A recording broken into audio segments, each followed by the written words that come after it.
home, but we like to say they're going to get there through the garage door. People are going to bring them home over the weekend to work on something. Sunday morning, they're not going to be able to get their kids away from them, and maybe someday they'll even buy a second one to leave at home.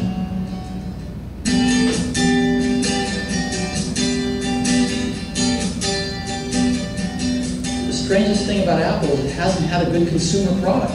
Here's one of the best consumer brands in the world, and they haven't had a compelling product under $2,000. And the one we introduced today, the iMac, is incredibly sweet.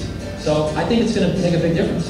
But this $1,299 product is faster than the fastest Pentium 2 you can buy. You can go out and buy a 400 megahertz Pentium 2 and this thing smokes it. And so it's amazing. And the market's never had a consumer product this powerful and this cool looking.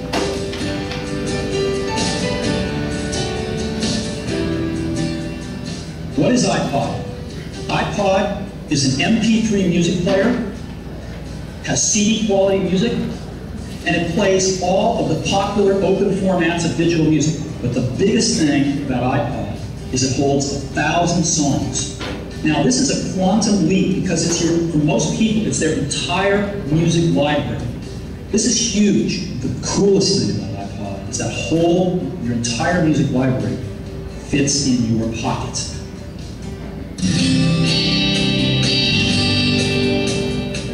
I've got a pocket right here. Now this pocket's been the one that your iPod's gone in, traditionally. The iPod and the iPod mini fit great in there. You ever wonder what this pocket's for? I've always wondered that. Well, now we know, because this is the new iPod Mac.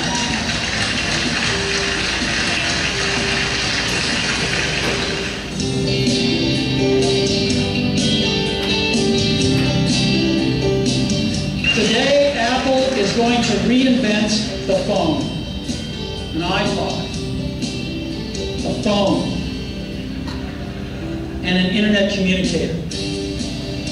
An iPod, a phone.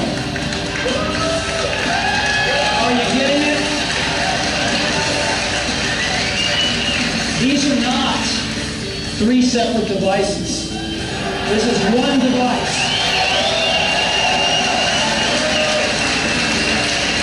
We are calling it iPhone.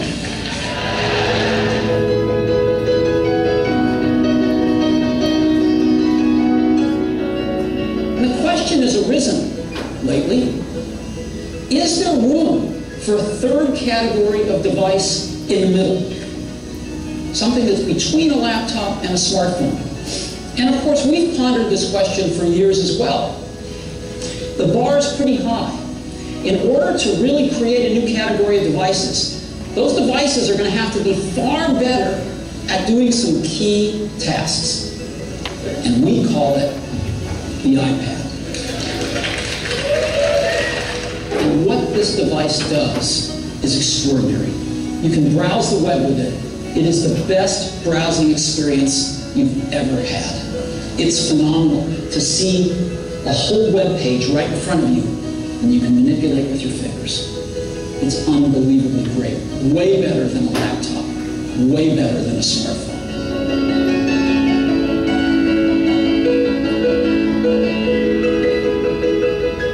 For 2010, we're going to take the biggest leap since the original iPhone. And so today we're introducing iPhone 4. Stop me if you've already seen this. Believe me, you ain't seen it. You've got to see this thing in person. It is one of the most beautiful designs you've ever seen. Hey, Johnny.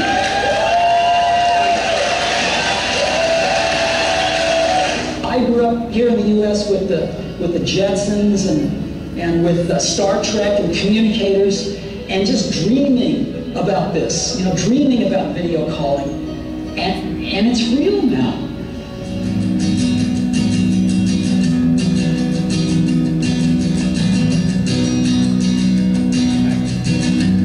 Good morning. Thanks for coming. Thank you.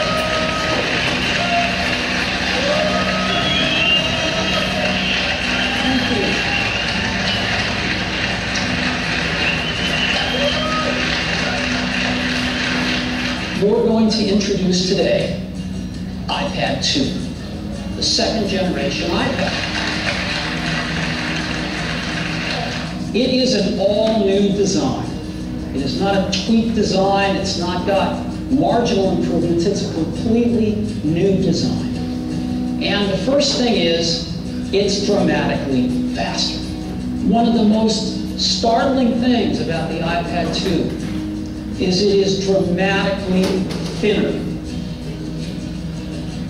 Not a little bit thinner, a third thinner. And that is iPad 2.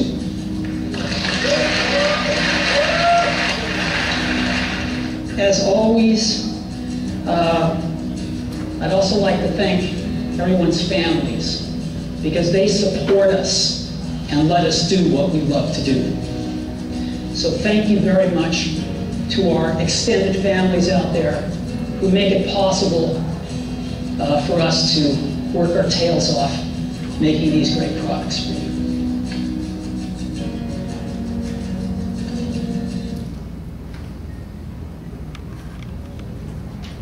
Bien.